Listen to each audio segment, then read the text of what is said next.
Students, अस्सलाम वालेकुम वरहमतुल्लाहि वबरकातुहू।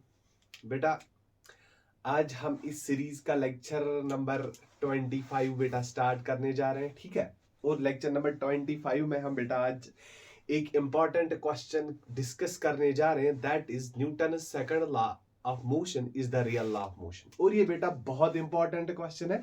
95% चांसेस है बेटा कि ये क्वेश्चन एग्जाम में पूछा जा सकता है, और वो भी बेटा 3 मार्क्स का क्वेश्चन ये पूछा जा सकता है, ठीक।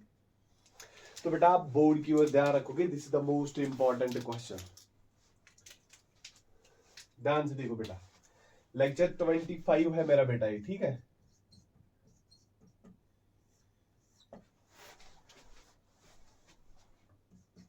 Newton's second law is real law of motion बेटा।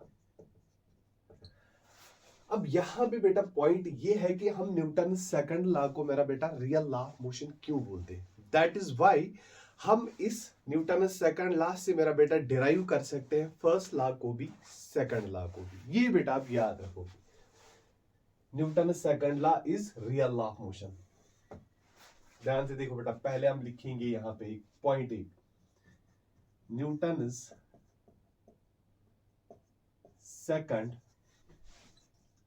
law is called real law of motion because, ध्यान से देखो बेटा, because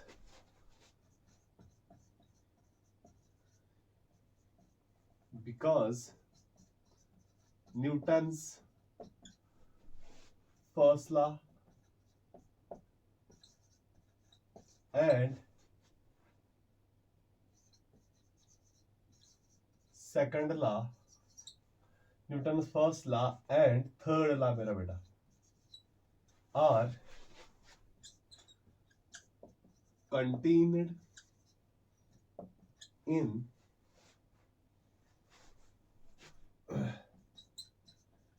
Newton's second law। ध्यान से देखो बेटा, क्या लिखा मैंने यहाँ पे पॉइंट, सिंपल सा पॉइंट है। Newton's second law is called real law of motion because Newton's first law and Newton's second law are contained in Newton's first law and Newton's third law are contained in Newton's second law of motion। अब इसका मतलब मेरा बेटा ये है कि जो Newton first law है, हम उसको मेरा बेटा डिराइव कर सकते हैं न्यूटन सेकंड लॉ से, और बेटा जो न्यूटन थर्ड लॉ है उसको भी हम डिराइव कर सकते हैं कहां से, न्यूटन सेकंड लॉ से। अब वही चीज हम बेटा करने जा रहे हैं यहाँ पे। ध्यान से देखो, अब Newton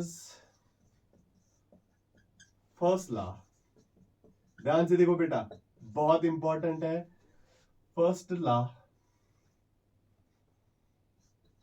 contained in Newton's second law। Newton's first law is contained in Newton's second law। ध्यान से देखो बेटा, according to Newton's second law of motion, तो बहुत इजी है बेटा ये। According to Newton second law of motion, तो क्या लिखेंगे बेटा, force is equal to what, force is equal to mass into acceleration बेटा। ध्यान से देखो, if F is equal to 0, meaning net external force acting on the body is, that is no external force acts on body। ध्यान से देखो बेटा, कोई भी फोर्स, एक्सटर्नल फोर्स बॉडी पे बेटा अप्लाई नहीं हो रहा है, तो क्या लिखेंगे, अगर F0 तो बेटा क्या लिख सकते हैं हम, therefore ma is equal to 0। अगर ma 0 है तो बेटा एक्सेलरेशन का वैल्यू क्या मिलेगा बेटा, यहाँ पे सिंपली 0। अब इसका मतलब क्या है बेटा, अगर बॉडी कोई रेस्ट पे है, एक्सेलरेशन 0 है, तो वो कंटिन्यूअसली बेटा रेस्ट में ही रहेगी। प्लस अगर कोई बॉडी बेटा मूव हो रही है विथ कांस्टेंट वेलोसिटी तो वो कंटिन्यू बेटा उसी वेलोसिटी से मूव हो जाएगी, ठीक। उसी को हम बेटा बोलते हैं Newton's first law.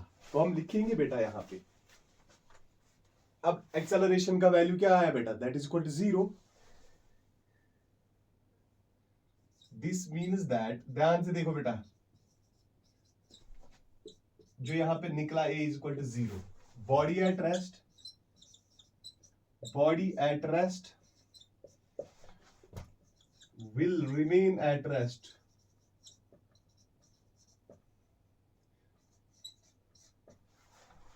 or body moving with constant velocity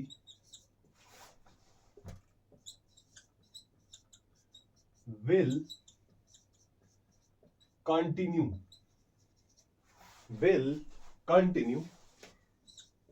to move, will continue to move with same velocity, will continue to move with same velocity। ध्यान से देखो बेटा, if no external force acts on the body। ये मेरा बेटा देख लिखो आप, what is this? This is the definition of first law बेटा। Body at rest will remain at rest or body moving with constant velocity will continue to move with same velocity if no external force acts on the body। ये जो बेटा यहाँ पे यहाँ से जो ये डेफिनेशन निकली, ये कहाँ से निकली एक्चुअल में बेटा, सेकंड लॉ से। और ये डेफिनेशन किसकी है बेटा, it is actually the definition of first law. तो मेरा बेटा हम बोल सकते हैं Newton's first law is contained in what, Newton's second law. ये आप बेटा याद रखोगे। आगे आप लिखोगे बेटा, this is definition of, this is definition of Newton's second law. ये आप बेटा अलग से पॉइंट नीचे लिखोगे, definition of Newton's first law बेटा, सेकंड नहीं first law, Newton's first law. शाबाश बेटा, कॉपी करो। ये बहुत इंपॉर्टेंट क्वेश्चन है मेरा बेटा, एग्जाम में 3 मार्क्स का क्वेश्चन पूछा जा सकता है। एग्जैक्टली बेटा ये चीजें लिखनी है वहां पे, ये डेफिनेशन भी वहां पे लिखनी है ताकि उसको बेटा अच्छे से समझ में आ जाए कि हमने न्यूटन्स फर्स्ट लॉ को डेराइव कहां से किया है, न्यूटन्स सेकंड लॉ से। मेरा बेटा हो गया बेटा ये पहला। अब दूसरा हम देखेंगे मेरा बेटा, Newton's third law is contained in Newton's second law. शाबाश बेटा, स्क्रीनशॉट उठा के इसका बेटा, इसका स्क्रीनशॉट उठाओ और कॉपी कर लेना फिर, ठीक है। ओके चले आगे।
अब बेटा देखो ध्यान से, अब हम दूसरा यहां पे डिराइव करेंगे, Newton's third law. Newton's third law is contained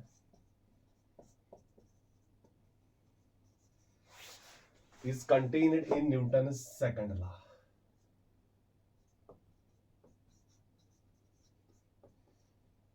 Newton's second law. ध्यान से देखोगे बेटा, ठीक है। अब हम यहां पे हम सिस्टम एक लेंगे मेरा बेटा, that is isolated system. Consider an isolated system.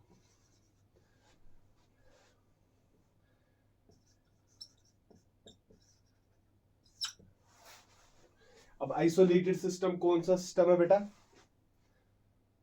That is system on which no, ये चीजें तो बेटा आपने सुनी होगी, नो एक्सटर्नल फोर्स एक्ट्स, उसी को मेरा बेटा बोलते हैं हम क्या? Isolated system. ध्यान से देखोगे बेटा, consider an isolated system consisting of bodies 1 and 2। इसमें दो बॉडीज प्रेजेंट है इस सिस्टम में। ध्यान से देखो, यहां पे अब हम डायग्राम भी बेटा बनाएंगे। ये हो गई बेटा डायग्राम, ठीक है। ये इंपॉर्टेंट क्वेश्चन है बेटा, ध्यान रखोगे, पूरा ध्यान।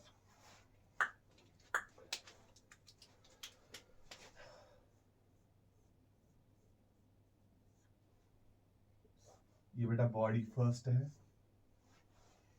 इसको हम बॉडी फर्स्ट बोलेंगे मेरा बेटा।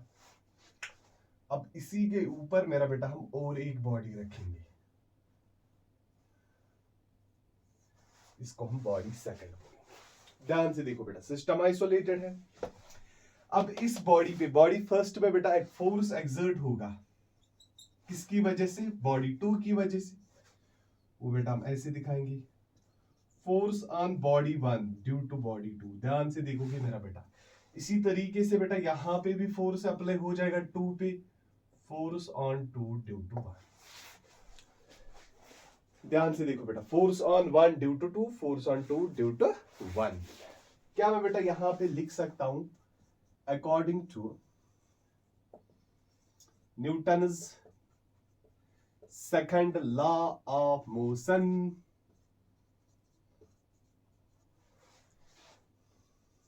ध्यान से देखो बेटा, सेकंड लॉ ऑफ मोशन क्या बोला है? The rate of force applied on a body is directly proportional to the rate of change of momentum. बेटा पढ़ा है हमने, तो क्या लिखेंगे? इस पे फोर्स अप्लाई हो रहा है, क्या हो रहा है अप्लाई बेटा? Force on one due to two, that will be equal to rate of change of momentum of body first. तो हम ऐसे लिखेंगे d P1 divide by d t. We will called this as equation first मेरा बेटा। And इसी तरीके से बेटा बॉडी टू पे भी फोर्स अप्लाई हो रहा है। अगर बॉडी टू पे बेटा फोर्स अप्लाई हो जाएगा तो वहां पे भी rate of change of momentum आएगा। तो क्या, according to Newton second law, force on two due to one will be equal to dP2 divide by dt बेटा, and we will call this as equation second. हम इसको मेरा बेटा क्या बोलेंगे? Equation second. ध्यान से देखो, अब हम ऐड करेंगे बेटा, adding equation first and second we get. करो बेटा ऐड, क्या मिलेगा? F12 plus F21 will be equal to dP1 by dt, rate of change of momentum, plus dP2 by dt, dP2 by dt। शाबाश बेटा, copy करो, ये copy it. शाबाश शाबाश, जल्दी, क्विक क्विक क्विक। स्क्रीनशॉट उठा के बेटा आप इसको कॉपी कर सकते हो, ठीक है।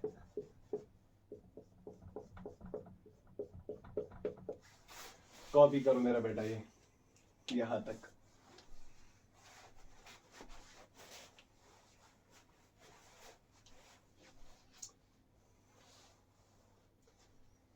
यहां तक कॉपी करो।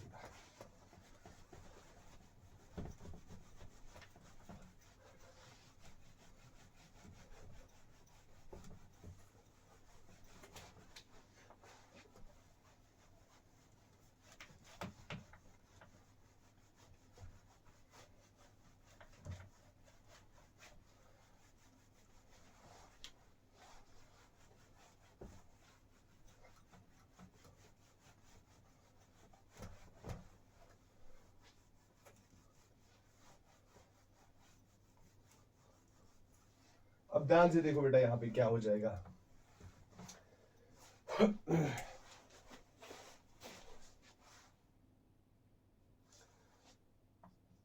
According to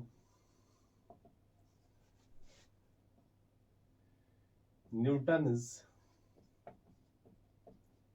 second law of motion,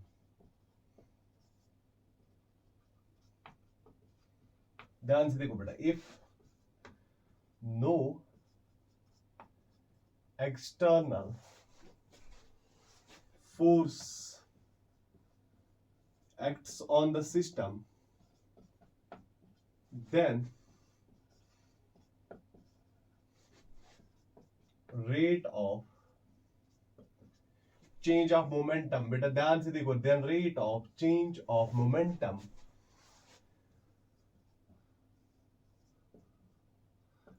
of the system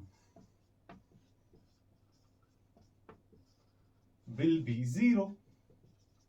बिल्कुल बेटा, अगर कोई नेट एक्सटर्नल फोर्स मेरा बेटा सिस्टम पे एक्ट हो ही नहीं रहा है, तो उसका मतलब क्या है बेटा, rate of change of momentum भी जीरो आ जाएगा, क्योंकि न्यूटन्स फर्स्ट लॉ बोल रहा है हमें कि न्यूटन्स फर्स्ट लॉ होता है force is directly proportional to rate of change of momentum. तो क्या लिखेंगे बेटा, therefore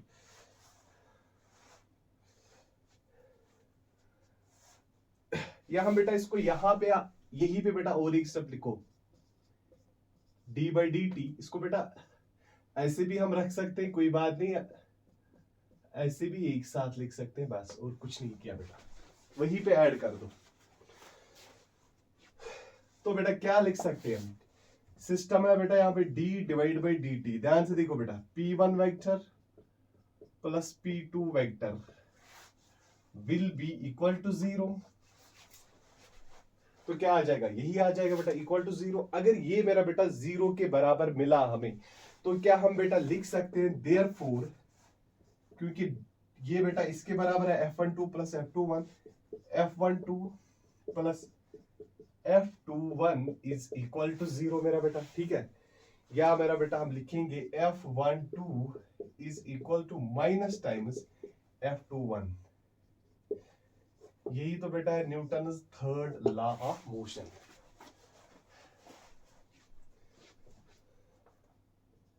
this is definition of, ध्यान से देखो बेटा, definition of Newton's third law of motion, third law of motion. यही हमें बेटा करना था, क्या, Newton's second law is the real law, क्योंकि हम न्यूटन्स फर्स्ट लॉ को सेकंड लॉ से डेराइव कर सकते हैं, न्यूटन्स थर्ड लॉ को बेटा हम डेराइव कर सकते हैं किससे, न्यूटन्स सेकंड लॉ से। या तो ये बेटा ये 3 मार्क्स क्वेश्चन आ सकता है, प्लस बेटा एमसीक्यू की सूरत में भी एक क्वेश्चन ऐसे पूछा जा सकता है कि इन तीनों out of 3 laws, Newton's first law, second law and third law, which one is the real law. तो कौन सा आएगा बेटा, second law is the real law of motion बेटा। बस ये था क्वेश्चन। अब और एक चीज, इंपॉर्टेंट चीज बेटा ध्यान रखोगे,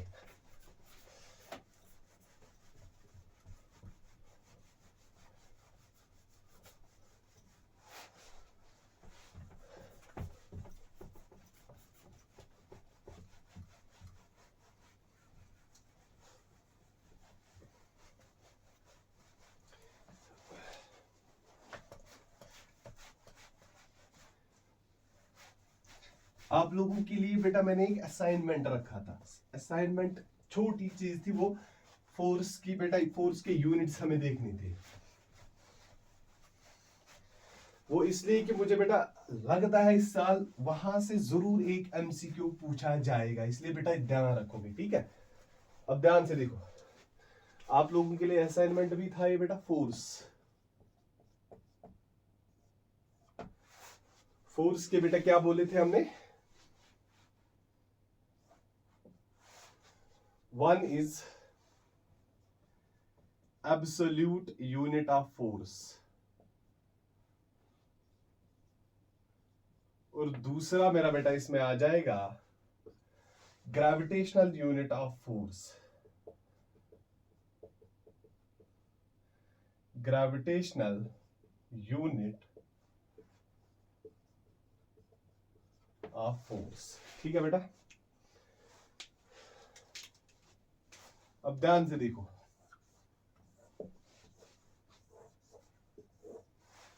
ध्यान से देखोगे बेटा, यहां पे आपको बेटा सीजीएस सिस्टम में भी पूछा जा सकता है, इन सीजीएस सिस्टम।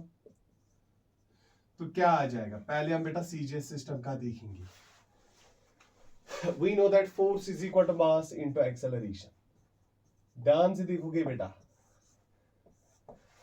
अब सीजीएस में देखो क्या आ जाएगा, फोर्स का जो यूनिट होता है वो बेटा डाइन होता है।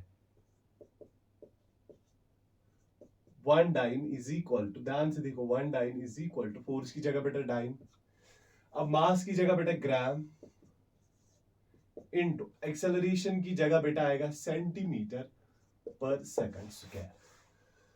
तो एक डाइन बेटा, जो डाइन है वो किसके बराबर है, that will be equal to gram, ध्यान से देखो बेटा, ग्राम सेंटीमीटर पर सेकंड स्क्वायर। ये हो गया बेटा फिलहाल in absolute unit of force in CGS system. इसी तरीके से बेटा हम इसको कहां एसआई सिस्टम में भी देखेंगे, इन एसआई सिस्टम। सबको मेरा बेटा पता है कि फोर्स होता है 1 newton, 1 newton is equal to mass की जगह बेटा केजी यहां पे आएगा और मीटर पर सेकंड स्क्वायर। ये बेटा आप याद रखोगे, 1 newton is equal to 1 KG metre per second square, 1 KG बेटा। या हम इसको ऐसे भी लिख सकते हैं, न्यूटन किसके बराबर आया बेटा, newton is equal to KG metre per second square.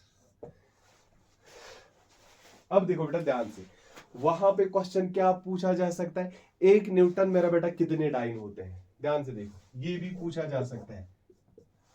1 newton is equal, अब केजी है बेटा, केजी की जगह आ जाएगा 10 की पावर 3 ग्राम, और बेटा मीटर की जगह बेटा आएगा क्या, 10 पावर 2 सेंटीमीटर सेकंड। तो बेटा चेंज होगा ही नहीं, तो क्या है, 1 न्यूटन इक्वल टू 10 की पावर 5 ग्राम सेंटीमीटर पर सेकंड स्क्वायर। और मेरा बेटा आप देख सकते हो, ग्राम सेंटीमीटर पर सेकंड स्क्वायर किसके बराबर होता है, dyne. Therefore 1 newton will be equal to 10 की पावर 5 डाइन। ये मेरा बेटा आप याद रखोगे, ये एग्जाम में पूछा जा सकता है, इंपॉर्टेंट फॉर द एग्जाम, ये ज्यादा इंपॉर्टेंट है बेटा। सारी चीजें बेटा इसमें इंपॉर्टेंट है, ये पूछा जा सकता है 1 न्यूटन कितने डाइन होता है बेटा, दैट इज सिंपली 10 की power 5 dyne. This was all about मेरा बेटा this absolute unit of force. अब मेरा बेटा बात हम करेंगे किसकी, ग्रेविटेशनल यूनिट ऑफ फोर्स। ध्यान से देखो बेटा, यहां तक तो ये था, ये था बेटा ये एब्सोल्यूट यूनिट ऑफ फोर्स। अब हम बेटा बात किसकी करेंगे, ग्रेविटेशनल यूनिट ऑफ फोर्स की। अब इसमें भी मेरा बेटा दो सिस्टम आएंगे, कौन कौन सा, एक तो सीजीएस आएगा, दूसरा एसआई आएगा। अलग से है बेटा अब ग्रेविटेशनल यूनिट ऑफ फोर्स।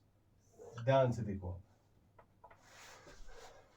पहले हम देखेंगे बेटा इन सीजीएस सिस्टम।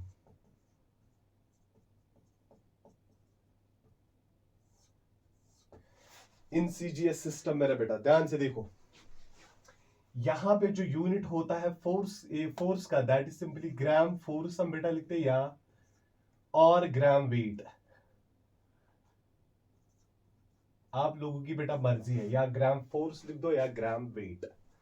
वो आ जाएगा बेटा 1 ग्राम इंटू फोर्स की जगह बेटा आएगा 980 सेंटीमीटर पर सेकंड स्क्वायर। ध्यान से देखो बेटा, थोड़ा बहुत बड़ा लिखेंगे यहाँ पे, एक सेकंड।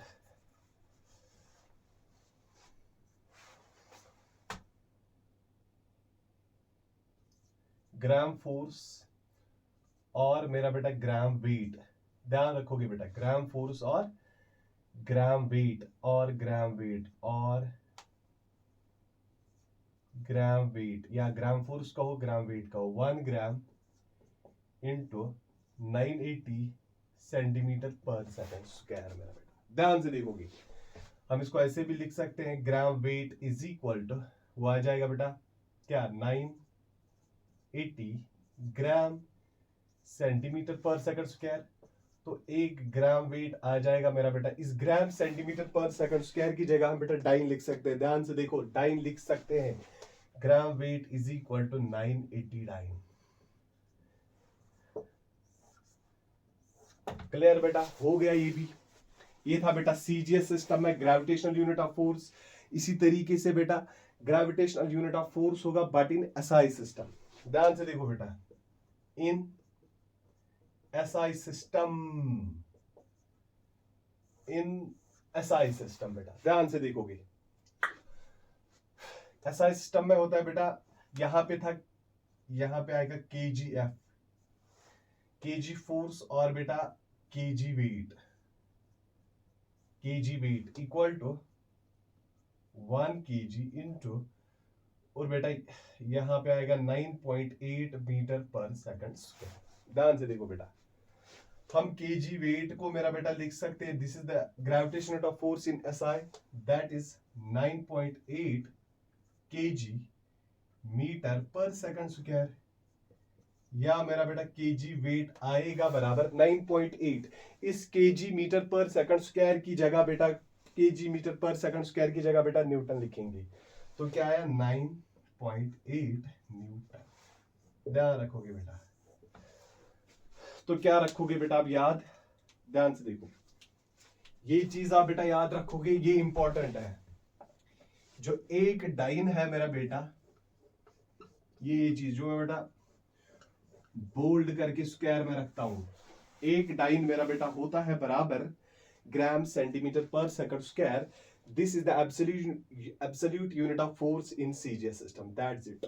और एक चीज बेटा आप याद रखोगे, 1 newton is equal to KG metre per second square, और न्यूटन जो होता है मेरा बेटा, that is absolute unit of force in SI system. उसके साथ साथ मेरा बेटा एक कन्वर्जन अब याद रखोगे, 1 न्यूटन जो होता है बराबर, that is simply equal to 10 की पावर 5 टाइम।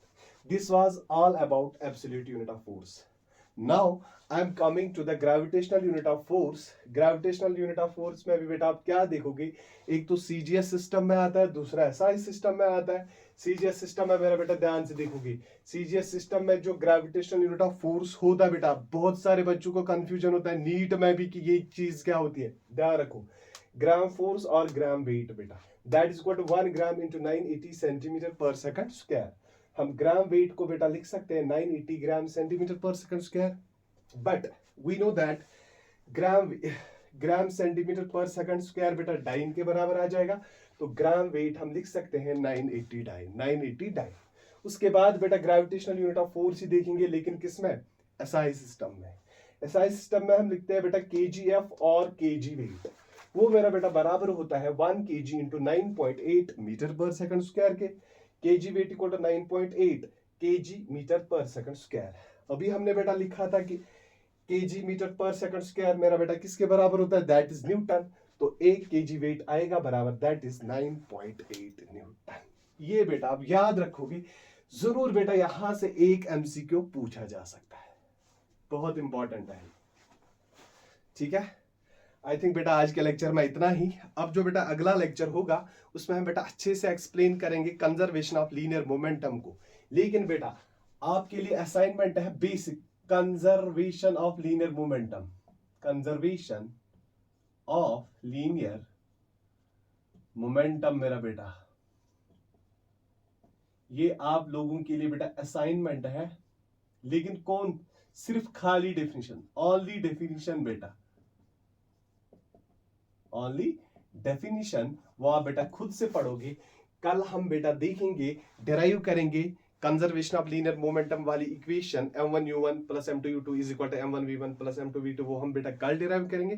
प्लस साथ साथ में बेटा उसकी एप्लीकेशन एक देखेंगे, रिकॉइल ऑफ गन वो क्या चीज होती है, वो बेटा हम सारी चीजें कल के लेक्चर में देखेंगे। ठीक है बेटा, आई थिंक आज के लेक्चर में बेटा इतना ही। थैंक्स।